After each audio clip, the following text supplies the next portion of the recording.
Hello guys, नमस्कार, very good morning. Welcome है, स्वागत है लगातार जारी हमारे यूट्यूब चैनल सीजी कॉम्पिटिटर्स। समसामयिक की घटनाक्रम आप देख पा रहे हैं, छत्तीसगढ़ राष्ट्रीय एवं अंतर्राष्ट्रीय स्तर से संबंधित। और आज 35वां क्लास है और उसमें आज हम बात करेंगे 24 अक्टूबर से 31 अक्टूबर के मध्य जो है हम करंट अफेयर्स देखे हैं, वो पूरा एक सप्ताह का पूरा हम क्या करेंगे, रिवीजन करेंगे। ठीक है, तो उसकी चर्चा करते हैं। पे चलिए तो क्लास को स्टार्ट करते हैं। सबसे पहले हम देखेंगे छत्तीसगढ़, फिर चलेंगे राष्ट्रीय स्तर के, फिर बात करेंगे अंतर्राष्ट्रीय स्तर की, एक एक करके। चलिए, तो सबसे पहले छत्तीसगढ़ की बात कर लेते हैं। तो छत्तीसगढ़ में सबसे पहले हमने 24 और 31 अक्टूबर के मध्य क्या क्या देखे हैं भाई। 24 से 31 अक्टूबर के मध्य क्या क्या हमने देखे। तो पहली बातें, प्राथमिक कृषि साख सहकारी समिति रायपुर के बारे में आप याद रखेंगे। प्राथमिक कृषि साख सहकारी समिति रायपुर, इस समिति को, इस रायपुर के शाख समिति को मल्टी एक्टिविटी सेंटर के रूप में विकसित किया जाएगा। ठीक है, मल्टी एक्टिविटी सेंटर। और मल्टी एक्टिविटी सेंटर में क्या क्या देखने को मिलेगा इसमें डेयरी की सुविधाएं होगी, अनाज भंडार की सुविधा होगी, एलपीजी, ठीक है, CNG, petrol, diesel, Jan Aushadhi केंद्र आदि सेवाओं का क्रियान्वयन किया जाएगा। किसमें भाई? मल्टी एक्टिविटी सेंटर में, जो कि प्राथमिक कृषि साख सहकारी समिति रायपुर में स्थापित की जा रही है। और आपको पता होना चाहिए छत्तीसगढ़ में टोटल जो है प्राथमिक कृषि साख सहकारी समिति की संख्या कितनी है भाई? 2058। उसमें से रायपुर वाले में ये किया जा रहा है, क्या बनाया जा रहा है? Multi activity centre. तो ये याद हो जाना चाहिए आपको। ठीक है, चलिए दूसरा फिर हम बात करेंगे सामाजिक सुरक्षा पेंशन। सामाजिक सुरक्षा पेंशन के अंतर्गत देखेंगे लाभार्थी जो है वो कौन कौन हो सकते हैं।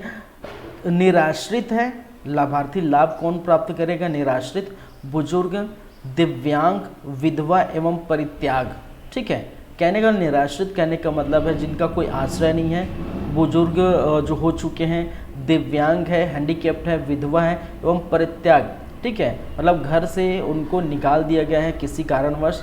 और ऐसे व्यक्तियों को, ऐसे महिला पुरुष इसमें शामिल होंगे इस लाभार्थी में। ठीक है, ये कैटेगरी है इस प्रकार की। पेंशन राशि की बात करें तो पेंशन राशि जो है 500 रुपये प्रति माह होगी। पहले ये 350 दे रहे थे, अब ये क्या हो गया है? 500 रुपये प्रति माह होगी। तो ये आपको याद रखना है छत्तीसगढ़ के संबंध में। दूसरी बातें, तीसरा बातें करते हैं, तीसरा करंट अफेयर, मुख्यमंत्री वृक्ष संपदा योजना। मुख्यमंत्री वृक्ष संपदा योजना क्या है, किससे संबंधित है? तो याद रखना आपको, निजी भूमि पर वाणिज्यिक वृक्षारोपण को प्रोत्साहित करने से संबंधित है ये मुख्यमंत्री जो है वृक्ष संपदा योजना। इसमें लागत, कुल टोटल लागत की अगर बात करें तो कुल टोटल 100 करोड़ की लागत आएगी, याद रखेंगे। चलिए चौथे नंबर की बात करते हैं, चौथा करंट अफेयर, सौर सुजला योजना। सौर सुजला योजना, सौर सुजला योजना में इसमें सोलर सिंचाई पंप देने का प्रावधान किया गया है, जिसमें लागत देखने को मिलेगा कितना? 6000 करोड़ की लागत होगी इस योजना के तहत। फिर आपको याद रखना है मुख्यमंत्री कन्या विवाह योजना, इसके क्रियान्वयन के लिए, ठीक है, मुख्यमंत्री कन्या विवाह योजना के क्रियान्वयन के लिए 300 करोड़ का प्रावधान है। और आपको पता होना चाहिए मुख्यमंत्री कन्या विवाह योजना में राशि कितनी दी जाती है भाई? 50,000 की राशि दी जाती है। पहले 25,000 था, अब डबल कर दिया है 50,000। और इसके क्रियान्वयन के लिए, ठीक है, 300 करोड़ का प्रावधान है, याद रखेंगे। कितना है? 300 करोड़। ठीक है, चलिए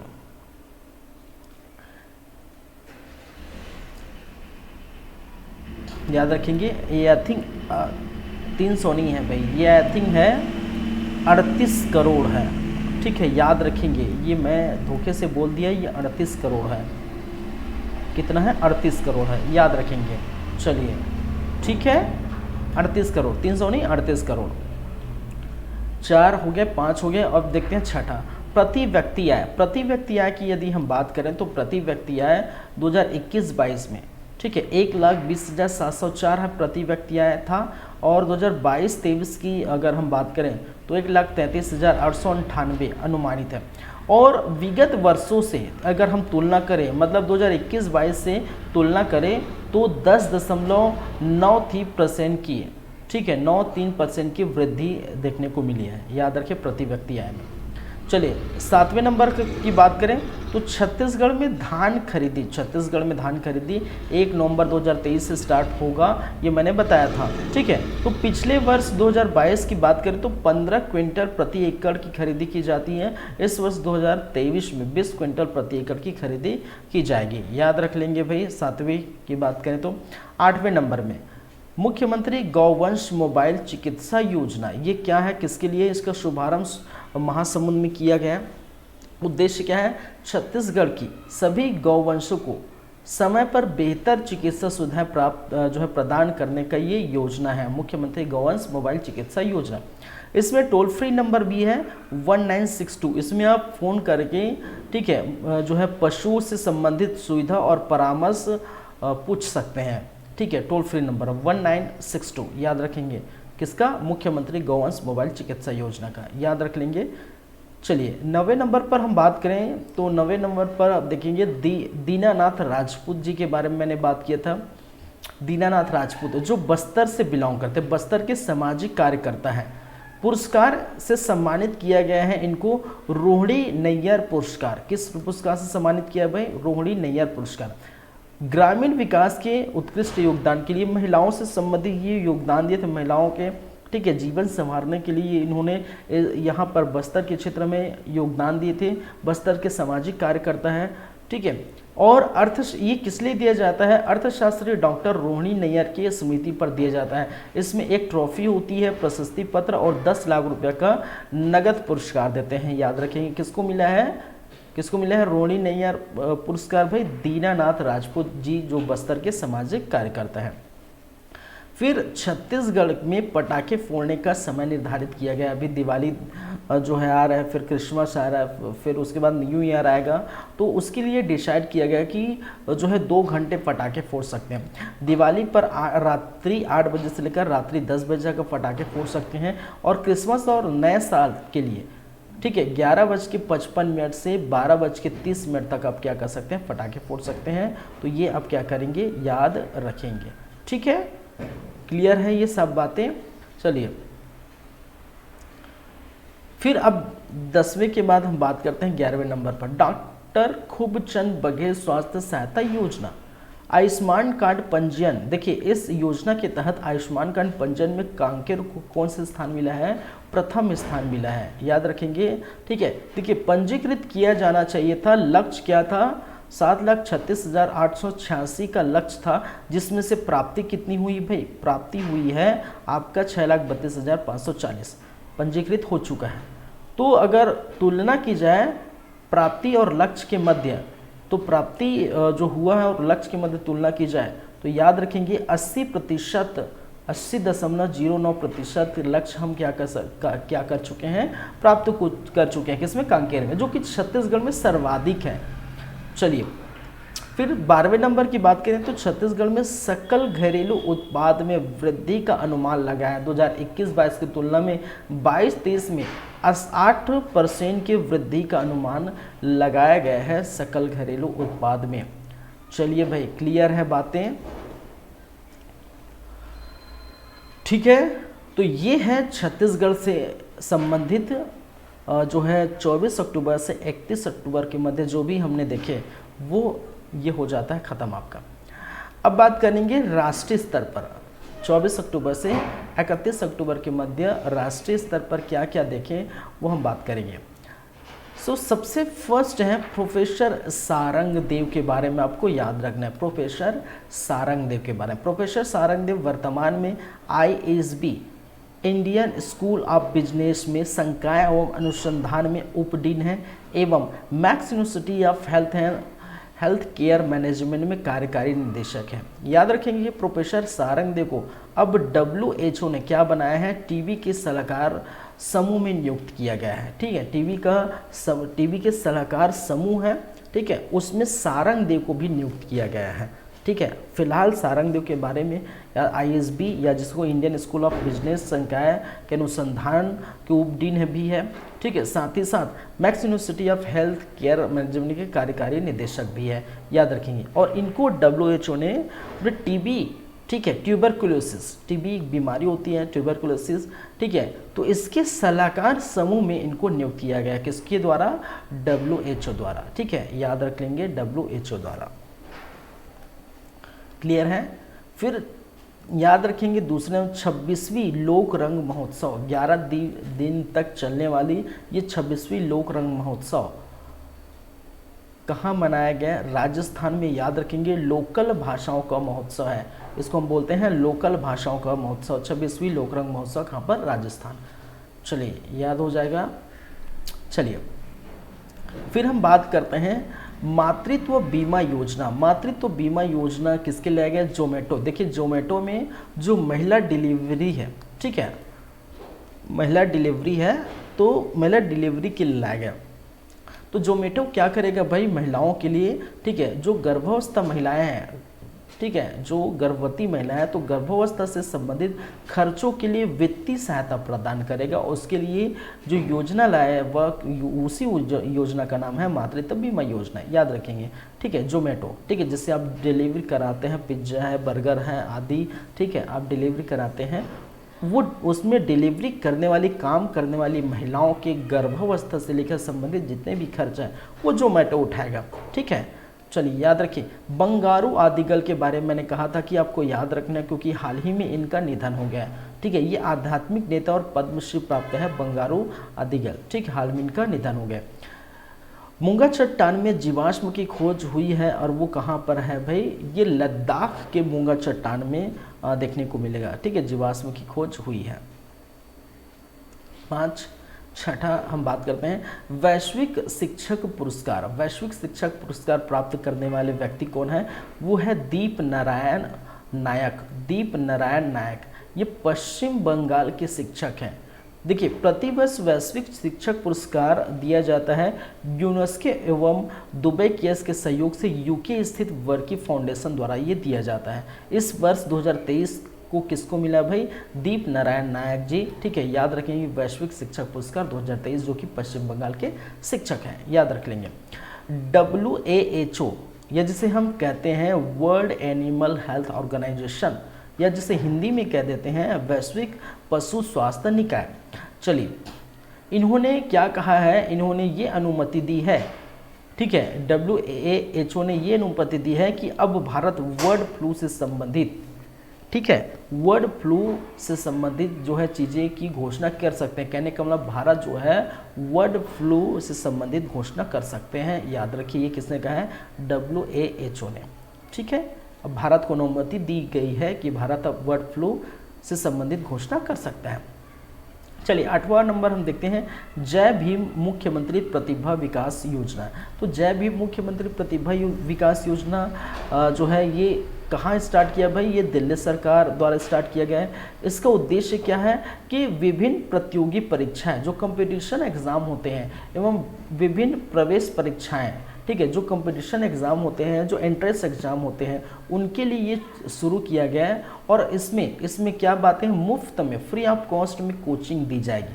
किसमें? मुफ्त में, फ्री ऑफ कॉस्ट में कोचिंग दी जाएगी। और लाभार्थी कौन होंगे? लाभ कौन कौन से प्राप्त करेंगे? SC वर्ग, ST वर्ग, ठीक है, OBC वर्ग और EWS, ठीक है। ये इस प्रकार से कैटेगरी वाले SC, ST, OBC और EWS कैटेगरी वाले क्या करेंगे? विभिन्न प्रतियोगी परीक्षाएं, या कहने का विभिन्न कंपटीशन एग्जाम और एंट्रेंस एग्जाम के लिए फ्री ऑफ कॉस्ट में पढ़ेंगे। और ये लॉन्च किया गया है दिल्ली सरकार द्वारा जय भीम मुख्यमंत्री प्रतिभा विकास योजना, याद रखेंगे।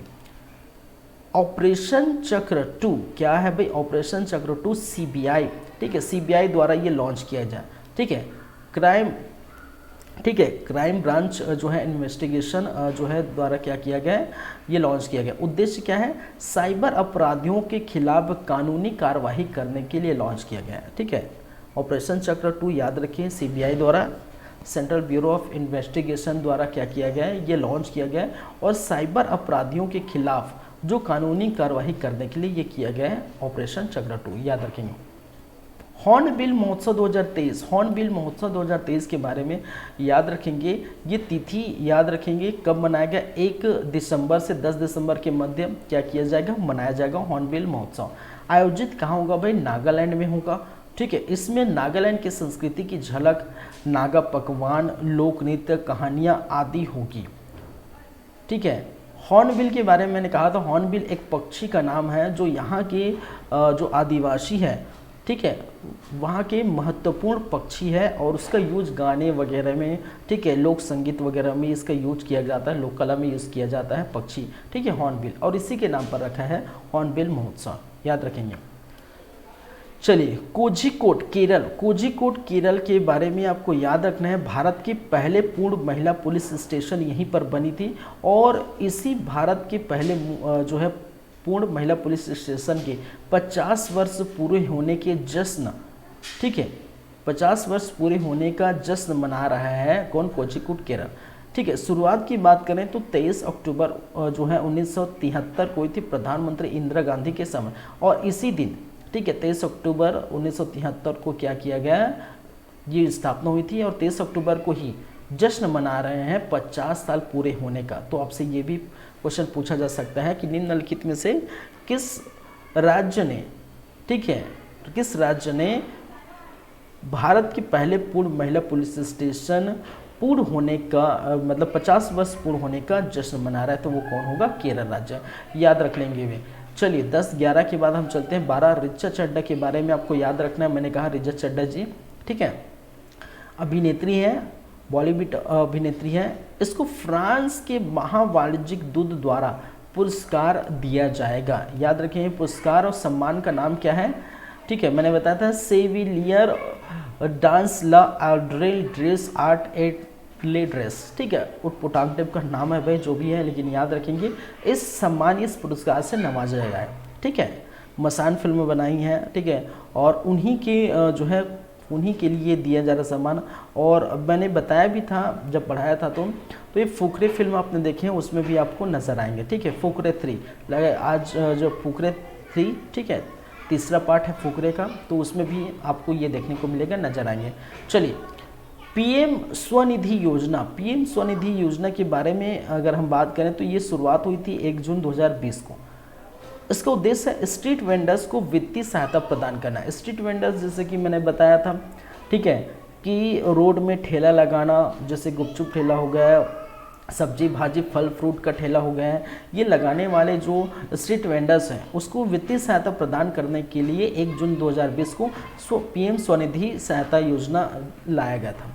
ठीक है, अब देखिए एसबीआई की एक रिपोर्ट आई है जो है अक्टूबर माह में एसबीआई की रिपोर्ट आई है और उसके आधार पर ये कहा गया है कि लाभार्थी में, ठीक है, जो पीएम स्वनिधि योजना के लाभार्थी हैं उसमें से 43%, ठीक है, 43% कौन है, महिलाएं हैं, 43% महिला स्ट्रीट वेंडर्स हैं। तो ये इसको ये कहा गया है कि ये लैंगिक समानता को प्रदर्शित करने वाला जो है क्या है, रिकॉर्ड है, रिपोर्ट है।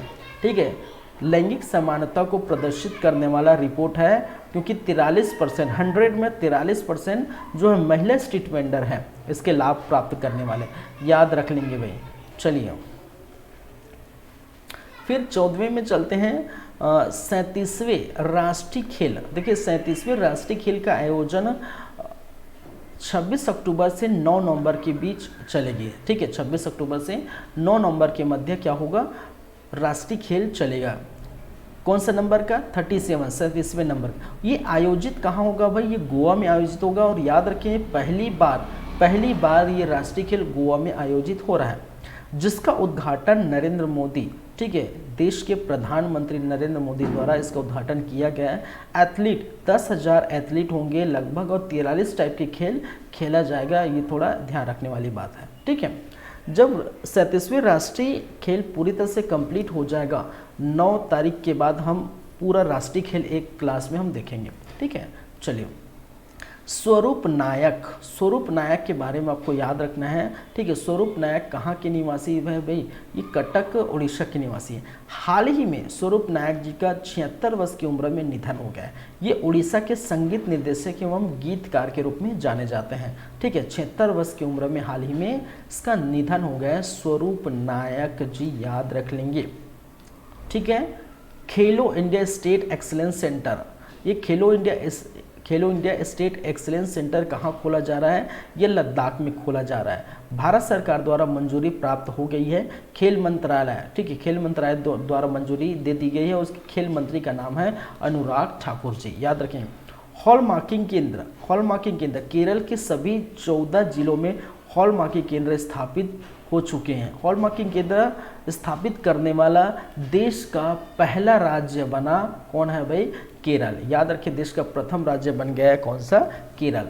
हॉलमार्किंग केंद्र पूरे जिले में, सभी स्थानों में, पूरे केरल में हॉलमार्किंग केंद्र स्थापित हो गए और ऐसा करने वाले प्रथम राज्य बन गए। MS धोनी, महेंद्र सिंह धोनी के बारे में मैंने कहा था, ठीक है। ये पूर्व क्रिकेटर है, विकेट कीपर है, ये आप जानते हैं। इनको SBI ने अपना ब्रांड एम्बेसडर नियुक्त किया है, ठीक है। SBI ने क्या किया है, अपना ब्रांड एम्बेसडर नियुक्त किया है। इसके पहले भी मैंने बताया था कि जियो मार्ट ने और लेज कंपनी ने, ठीक है, जियो मार्ट ने, लेज ने जो इनको क्या किया, ब्रांड एम्बेसडर नियुक्त किया है। जियो मार्ट ने पहले कर चुके हैं, लेज जो है, लेज कंपनी दूसरे बार इनसे जुड़े, पहले भी इनके साथ थे, ठीक है, दूसरे बार लेज कंपनी से जुड़े हैं, ठीक है। तो जियो मार्ट, लेज कंपनी और SBI तीनों के ब्रांड एम्बेसडर याद रखेंगे कौन है, MS धोनी जी, याद रखेंगे। चलिए, SBI समझ गए, स्टेट बैंक ऑफ इंडिया। चलिए 19वें, देश में कुल खाद्यान्न का रिकॉर्ड उत्पादन हुआ है भाई साहब, कुल खाद्यान्न का रिकॉर्ड उत्पादन हुआ है। वर्तमान में 3,297 लाख टन का रिकॉर्ड उत्पादन हुआ है, जो पिछले वर्ष की तुलना में 140 लाख टन क्या है, अत्यधिक है। चलिए, नरेंद्र सिंह तोमर, कृषि एवं किसान कल्याण मंत्री, इन्होंने क्या की है, जानकारी दी है। चलिए 20वीं की बात करें, भारत का प्रथम घरेलू निर्मित रेफरेंस फ्यूल, ठीक है, भारत का प्रथम घरेलू निर्मित रेफरेंस फ्यूल, इसका लॉन्च हरदीप सिंह पुरी द्वारा किया गया, जो कि पेट्रोलियम एवं प्राकृतिक गैस मंत्री है। और लॉन्च कहाँ किया गया भाई, दिल्ली में किया गया, याद रखिए। और उसका उद्देश्य क्या है कि ईंधन का उपयोग इंजन विकसित करने और उनके प्रदर्शन का आकलन करने के लिए किया गया, याद रख लेंगे, ठीक है।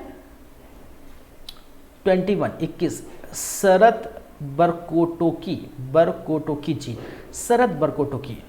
तो शरद बरकोटोकी के बारे में क्या याद रखना है कि हाल ही में 86 वर्ष की उम्र में इनका निधन हो गया है। ये कांग्रेस के नेता थे, असम के पूर्व मंत्री थे।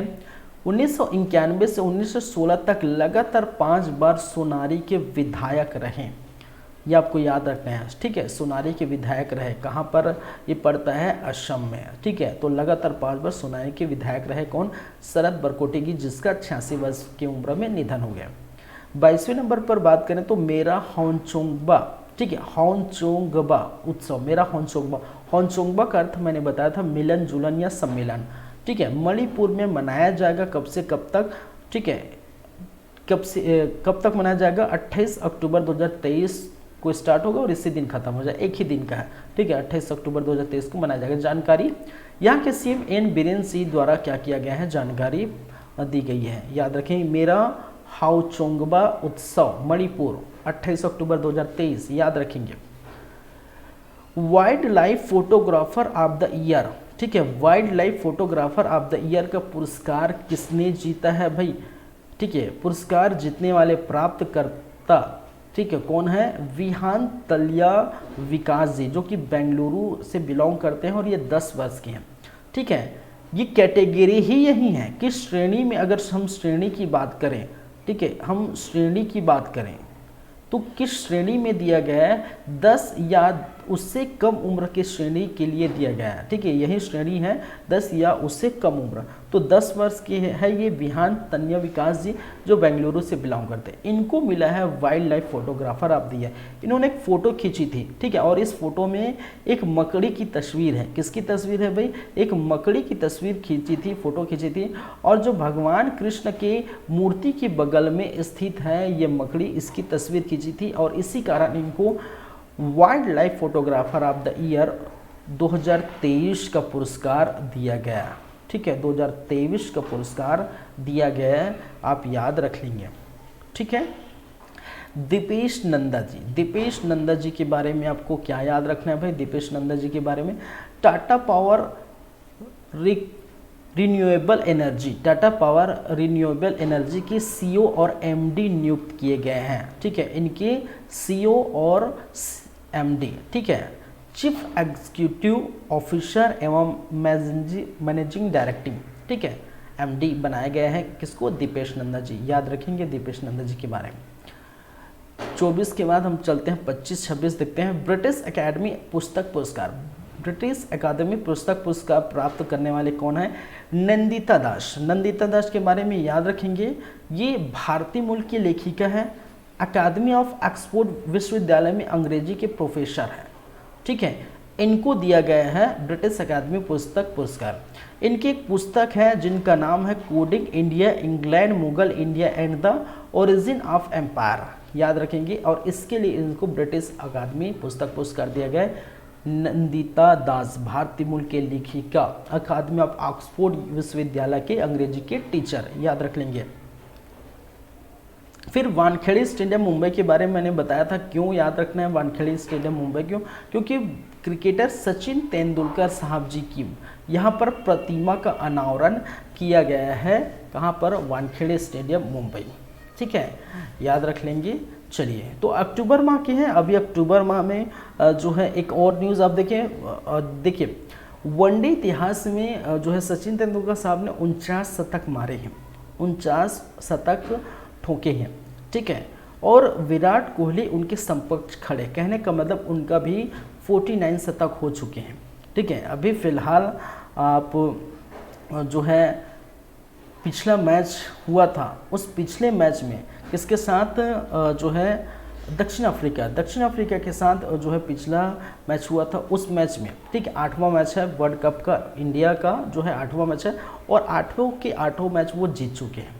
ठीक है, चलिए, तो 49 शतक सचिन तेंदुलकर जी का भी है और विराट कोहली का भी है। ठीक है, ये याद रखेंगे। चलिए, जब नवंबर माह की बात करेंगे तो नवंबर माह में हम उनको बताएंगे। चलिए, ठीक है, तो याद रखेंगे ये सचिन तेंदुलकर की प्रतिमा का अनावरण किया गया है वानखेड़े स्टेडियम। जीएसटी संग्रह वार्षिक रिपोर्ट, देखिए जीएसटी संग्रह की वार्षिक रिपोर्ट आ गई अक्टूबर 2023 में। जीएसटी संग्रह की रिपोर्ट अगर की बात करें तो 1.72 लाख करोड़ का जीएसटी संग्रह हुआ है।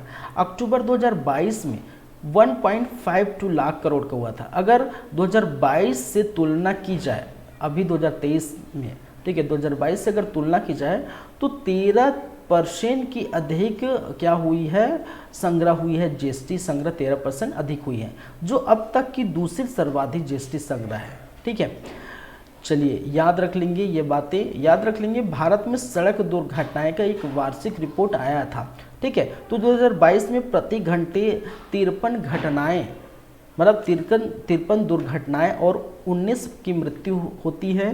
प्रतिदिन के हिसाब से अगर लगाया जाए तो 1264 जो है दुर्घटना होती है और 42 लोगों की मृत्यु होती है। ठीक है, 2012 में ये दुर्घटना 28% थी और 2022 में बढ़कर 36.5% हो गई है। तो ये डेटा थोड़ा याद रखने वाली है। ठीक है, चलिए, जोजिला दिवस, ठीक है, कि तिथि क्या है भाई? जोजिला दिवस 1 नवंबर 2023 को जोजिला दिवस मनाया जाएगा। समय बताया था 31 अक्टूबर के क्लास में। ठीक है, कहाँ पर? द्रास जम्मू कश्मीर में, जम्मू कश्मीर द्रास जोजिला युद्ध स्मारक पर क्या मनाया जाएगा? जोजिला दिवस। ठीक है, भारतीय सैनिकों के साहस और कार्यवाही के जश्न के लिए मनाया जाएगा, क्योंकि इस दिन, किस दिन? 1948 को पाकिस्तान घुसपैठिए इस स्थान पर घुस गए थे और उनको खदेड़ने में जो भारतीय सैनिकों ने साहस दिलाए हैं, ठीक है, दिखाए हैं, ठीक है, पाकिस्तानी सैनिक घुसपैठिए जो है इस स्थान पर जो है आ चुके थे, तो भारतीय सैनिकों ने अपने साहस दिखाए हैं और इस घुसपैठियों को खदेड़ भगाया है, कार्रवाई की है और इसके लिए जश्न मनाया जाता है। और 1 नवंबर 2023 को जोजिला दिवस मनाया जाएगा। याद रखिए, जोजिला युद्ध स्मारक, ठीक है, कहाँ पर? द्रास, जम्मू कश्मीर में, याद रख लेंगे भाई। कोलकाता राजभवन, कोलकाता राजभवन में एक सिंहासन है जिसका नाम है सिंहासन कक्ष, ठीक। कोलकाता राजभवन में एक स्थान है जिसका नाम है सिंहासन कक्ष। सिंहासन कक्ष जो है ब्रिटिश काल से बने हुआ है, ठीक है। अब इसका नाम चेंज हो गया है, इसका नाम बदल गया है और इसका नाम बदल कर अब कर दिया गया है सरदार वल्लभ भाई पटेल एकता कक्ष रखा गया है, ठीक है। और 31 अक्टूबर की बात है, देखिए 31 अक्टूबर को बहुत सारी चीज़ें हुई थी। देखिए 31 अक्टूबर को सरदार वल्लभ भाई पटेल के 148वीं जयंती भी मनाया गया। उस दिन एक कार्यक्रम को भी लॉन्च किया गया, रन फॉर यूनिटी कार्यक्रम को लॉन्च किया गया, याद रखेंगे, जिसमें रक्षा मंत्री राजनाथ सिंह भी इसमें शामिल थे, वो अध्यक्षता कर रहे थे। और इसी दिन 1948 को देखिए 148 जयंती मनाए और 31 अक्टूबर को ही राष्ट्रीय एकता दिवस मनाया जाता है, ठीक है, नेशनल यूनिटी डे। 2014 से प्रति वर्ष जो है 31 अक्टूबर को राष्ट्रीय एकता दिवस के रूप में मनाया जाता है। तो 31 अक्टूबर बहुत खास है आपकी करंट अफेयर के लिए। 31 अक्टूबर सरदार वल्लभ भाई पटेल का 148वीं जन्म 2023 में, ठीक है। 31 अक्टूबर राष्ट्रीय जो है एकता दिवस। 31 अक्टूबर को ही कोलकाता राजभवन का नाम बदलकर सरदार वल्लभ भाई पटेल एकता कक्ष रखा गया है, ठीक है। तो 2-3 जो है करंट अफेयर 31 अक्टूबर से जुड़े हैं, याद रख लेंगे ये बातें, ठीक है। चलिए ये हो गया। अब बात करते हैं अंतर्राष्ट्रीय स्तर की कुछ खबरें। राष्ट्रीय स्तर की हम बातें कर चुके हैं, अब अंतर्राष्ट्रीय स्तर में, अंतर्राष्ट्रीय स्तर में क्या खास है देखते हैं।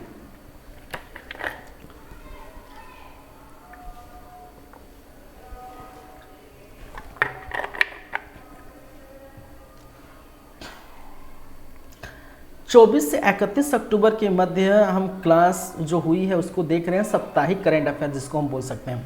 एक सप्ताह का पूरा करंट अफेयर देख रहे हैं। चलिए, फर्स्ट, विश्व पोलियो दिवस 2023।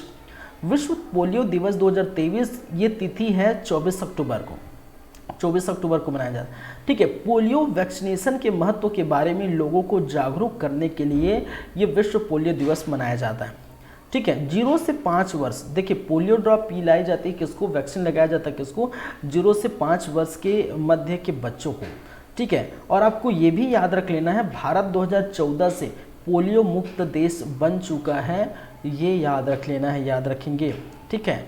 चलिए, भारत यूरोपियन संघ का प्रथम संयुक्त नौसेना अभ्यास, भारत यूरोपियन संघ का प्रथम संयुक्त नौसेना अभ्यास, याद रखेंगे 24 अक्टूबर को ही, 24 अक्टूबर को ही ये हुआ है। ये कहाँ हुआ है? गिनी की खाड़ी में। गिनी की खाड़ी नाइजीरिया के दक्षिण में अटलांटिक महासागर पर स्थित है, गिनी की खाड़ी। और इसी गिनी की खाड़ी में, ठीक है, 24 अक्टूबर 2023 को भारत यूरोपियन संघ का प्रथम संयुक्त नौसेना अभ्यास किया गया, याद रखिए। चलिए भाई, फिर थर्ड, सुल्तान इब्राहिम इस्कंदर, सुल्तान इब्राहिम इस्कंदर, ठीक है। सुल्तान इब्राहिम इस्कंदर 64 वर्ष के हैं, ठीक है। और इनको मलेशिया के नए राजा के रूप में चुना गया है, मलेशिया के नए राजा बन गए हैं, ठीक है। और ये राजा के रूप में 17वें, ठीक है, 17वें नंबर के राजा बने हैं 64 वर्ष की आयु में। राजा का चुनाव प्रत्येक 5 वर्ष में होता है। जैसे अभी छत्तीसगढ़ समेत 5 राज्यों का चुनाव है भाई, 7 और 17 नवंबर को छत्तीसगढ़ में तो 7 और 17 को है, और छत्तीसगढ़ समेत 5 राज्यों की चुनाव और 5 साल में होती है। ऐसे ही जो है इस राजा का चुनाव भी होता है प्रत्येक 5 वर्ष में, तो मलेशिया के नए राजा के रूप में चुना गया है सुल्तान इब्राहिम इस्कंदर को, जो कि 64 वर्ष के है। 17वें नंबर का राजा चुना गया है, याद रखेंगे। ये वर्तमान राजा अल सुल्तान अब्दुल्ला का स्थान लेंगे। वर्तमान में राजा जो अल सुल्तान अब्दुल्ला है उसका स्थान लेंगे। 31 जनवरी 2024 को अपना पद ग्रहण करेंगे। ठीक है, क्या है 31 क्या भाई 31 जनवरी 2024 को, 14 नहीं है 24 को पद ग्रहण करेंगे। मैं 14 बोल दिया क्या धोखे से, चलिए जो भी है 31 जनवरी 2024 को पद ग्रहण करेंगे, याद रखें। यूएसए चेस चैंपियनशिप के विजेता कौन है? फबिदानो करुना, ठीक है, रुआना, कहाँ के है? यूएसए के, United state of America, USA में हुआ और यूएसए के बंदा ही क्या किया है? जीता है। ठीक है, महिला ओलंपिक क्वालिफायर का जो है मेजबानी करेंगे, कौन करेंगे भाई? भारत महिला ओलंपिक क्वालिफायर का मेजबानी करेंगे, याद रख लेंगे। ये 5 हो गए। छठे नंबर की बात करते हैं। छठे नंबर की बात करेंगे लियोनेल मेसी के बारे में। ठीक है, लियोनेल मेसी से आप जानते हैं, इनसे परिचित, बखूबी इनसे परिचित होंगे। फुटबॉल खिलाड़ी है भाई, और ये अर्जेंटीना से बिलोंग करते हैं। ठीक है, अर्जेंटीना के रहने वाले हैं, इनके यहाँ के निवासी है, और एक जो है फुटबॉल खिलाड़ी है।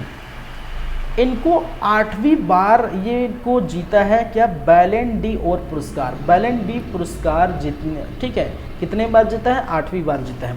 बैलन डी पुरस्कार के बारे में मैं कुछ बातें बताया था। यह फुटबॉल खिलाड़ी को देने वाला एक प्रतिष्ठित पुरस्कार है बैलन डी। ठीक है, बैलन डी और जो है फुटबॉल खिलाड़ी को देने वाला प्रतिष्ठित पुरस्कार है। प्रतिवर्ष फुटबॉल में सर्वश्रेष्ठ प्रदर्शन करने वाले खिलाड़ी को ये पुरस्कार दिया जाता है, जिसकी शुरुआत 1956 से की गई थी, लेकिन 2018 से यह पुरस्कार महिला फुटबॉल खिलाड़ी को भी दिया जा रहा है। ये भी आपको याद रखना है। और साथ में ये भी याद रखना है, कोरोना के समय 2020 में किसी को भी इस पुरस्कार से नवाजा नहीं गया था। अभी फिलहाल 2023 में लियोनेल मेसी साहब को, फुटबॉल खिलाड़ी जो अर्जेंटीना के हैं, 8वीं बार इनको बैलन डी और पुरस्कार दिया गया है, याद रख लेंगे। बहुत महत्वपूर्ण करंट अफेयर है ये भाई।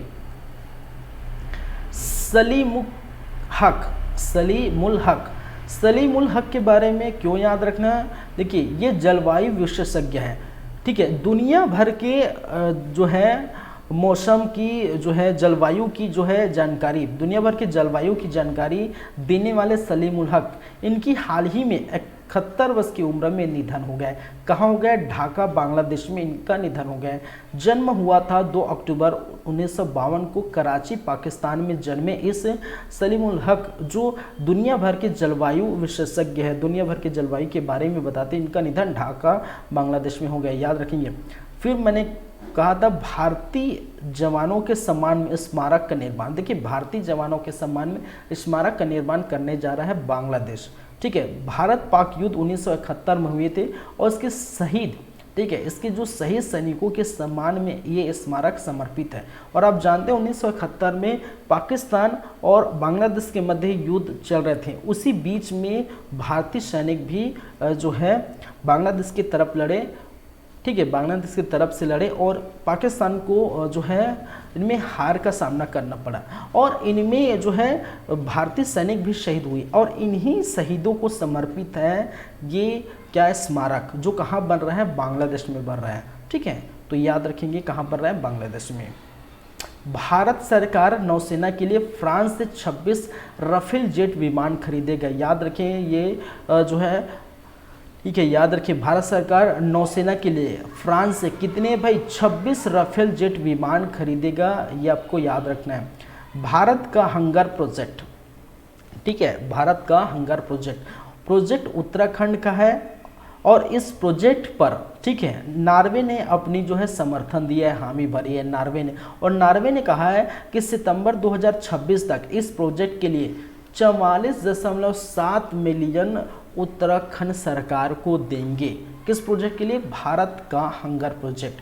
कहाँ पर? उत्तराखंड। उद्देश्य क्या है कि उत्तराखंड में खाद्य सुरक्षा एवं पर्यावरण संरक्षण को मजबूत बनाना इस भारत का हंगर प्रोजेक्ट जो उत्तराखंड में है, इसका उद्देश्य है, याद रखें, जिसमें नॉर्वे ने अपनी अनुमति दी है, नॉर्वे ने अपना समर्थन किया है, कहा है सितंबर 2026 तक इसके लिए, इस प्रोजेक्ट के लिए 44.7 मिलियन जो है उत्तराखंड सरकार को देंगे, याद रखेंगे। चलिए, भारत बांग्लादेश के मध्य 3 डेवलपमेंट प्रोजेक्ट जो है का यहाँ पर हस्ताक्षर हुए हैं एक MOU में, ठीक है। प्रधानमंत्री, भारत के प्रधानमंत्री नरेंद्र मोदी जी और बांग्लादेश, ठीक है, बांग्लादेश के प्रधानमंत्री शेख हसीना जी, ठीक है, बांग्लादेश के प्रधानमंत्री शेख हसीना जी और भारत के प्रधानमंत्री नरेंद्र मोदी, इन दोनों ने मिलकर क्या किया, प्रोजेक्ट 3 प्रोजेक्ट को डेवलप किया, ठीक है। चलिए, 3 प्रोजेक्ट का नाम क्या है, Akhaura Akaltara cross border rail link, ठीक है। फिर दूसरा है खुलना मोंगला रेल लाइन परियोजना और तीसरा है मैत्री सुपर थर्मल पावर प्रोजेक्ट, ठीक है, याद रखिए तीनों। तो मैत्री सुपर थर्मल पावर प्रोजेक्ट जो है 1320 मेगावाट का जो प्रोजेक्ट है, जो रामपाल में लगने वाला है, कहाँ पर, बांग्लादेश के रामपाल में, जिसकी बजट कितनी है भाई, जिसकी बजट है $1.6 बिलियन, बिलियन डॉलर, ठीक है। साइना वाजिद के बारे में मैंने कहा था कि यदि आप बांग्लादेश के प्रधानमंत्री शेख हसीना के बारे में याद रखना है तो सानिया वाजिद के बारे में भी याद रखना है, क्योंकि ये शेख हसीना की पुत्री है। यही शेख हसीना जो प्रधानमंत्री है बांग्लादेश की, इसी की पुत्री है साइना वाजिद। और इसको WHO ने, वर्ल्ड हेल्थ ऑर्गेनाइजेशन ने क्षेत्रीय निदेशक के रूप में, ठीक है, इनको नियुक्त किया है, मतलब क्षेत्रीय निदेशक का चुनाव ये जीते हैं, ठीक है, WHO के क्षेत्रीय निदेशक का चुनाव जीते हैं। और अपने पद पर 1 फरवरी 2024 को अपना पद ग्रहण करेगी कौन, साइमा वाजिद, जो शेख हसीना, बांग्लादेश के प्रधानमंत्री शेख हसीना की पुत्री हैं। FIFA world cup 2024 FIFA world cup 2034 की मेजबानी कर सकता है कौन, सऊदी अरब, ठीक है। 2024 की बैठक में ये प्रॉपर निर्णय होगा, अभी नहीं कहा जा सकता है, मतलब 99% मैंने कहा था कि कंफर्म है कि सऊदी अरब ही मेजबानी करेगा, लेकिन 2024 में एक बैठक होगी, उस बैठक के आधार पर उसको चुना जाएगा, ठीक है। अभी जो है बोली लगाने वाले सिर्फ और सऊदी अरब बच गए हैं, क्योंकि ऑस्ट्रेलिया बाहर हो गया है। फीफा वर्ल्ड कप 2034 के स्थान की बोली की किस स्थान में होगा, उसके लिए ऑस्ट्रेलिया भी बोली लगाया था, लेकिन वो जो है वो हट गए बाहर, ठीक है। तो सऊदी अरब बचा है, तो इकलौता बचा भाई, रेस में अकेला भागेगा तो जीतेगा तो वही ना, ठीक है। तो सऊदी अरब 99% चांस है कि फीफा वर्ल्ड कप 2034 का ये मेजबानी कर सकते हैं। 2030 का भी कर सकते हैं, लेकिन 2030 में लिस्ट बहुत सारे हैं, 7-8 देश जो है बोली लगा रहे हैं 2030 के फीफा वर्ल्ड कप के लिए, लेकिन ये कंफर्म नहीं कहा जा सकता, लेकिन ये भी है कि हो भी सकते हैं, ठीक है, याद रख लेंगे। फिर डेविड विली के बारे में आपको याद रखें, इंग्लैंड क्रिकेटर, अंतर्राष्ट्रीय क्रिकेट से संन्यास ले चुके हैं, ठीक है, अब भी जस्ट, ठीक है, क्योंकि इंग्लैंड लगातार, आप जानते हैं, मैं बताया भी था कि पिछले वर्ल्ड कप की विजेता, ठीक है, पिछले वर्ल्ड कप की विजेता इंग्लैंड है, और इंग्लैंड अपने लगभग सारे मैच, 7 में से एक ही मैच जीते हैं, सारे मैच 6 मैच पूरे हार चुके हैं, और वो टॉप 10 के जो टेबल में अंतिम पायदान पे है, लास्ट में है, 10वें नंबर पे है। तो शायद इसी कारण से ठीक है, इंग्लैंड के जो बॉलर हैं डेविड विली साहब, वो अंतर्राष्ट्रीय क्रिकेट से संन्यास की घोषणा की है, याद रख लेंगे ये बातें, ठीक है। चलिए, रॉबर्ट फिको के बारे में आपको क्यों याद रखना है, क्योंकि याद रखें स्लोवाकिया के प्रधानमंत्री चुने गए हैं रॉबर्ट फिको को, ठीक है, रॉबर्ट फिनो, ठीक है, स्लोवाकिया के प्रधानमंत्री चुने गए हैं, नाम याद रखिए। चीन से संबंधित, जैसे कि उस समय पढ़ाया था तो बताया था, चीन से संबंधित 2 करंट अफेयर्स है। एक है चीन के जो है पूर्व प्रधानमंत्री ली के कियांग, चीन के पूर्व प्रधानमंत्री है, कि हाल ही में 68 वर्ष की उम्र में इनका निधन हो गया है। देखिए, मार्च 2023 में ही अपने सेवा से मुक्त हुए थे, सेवानिवृत्त हुए थे, ठीक है, मार्च 2023 में, और जो है अक्टूबर माह में ही इनका निधन हो गया है, याद रखें। और ये 8वें नंबर के प्रधानमंत्री थे, पूर्व प्रधानमंत्री थे, याद रखेंगे, चीन के।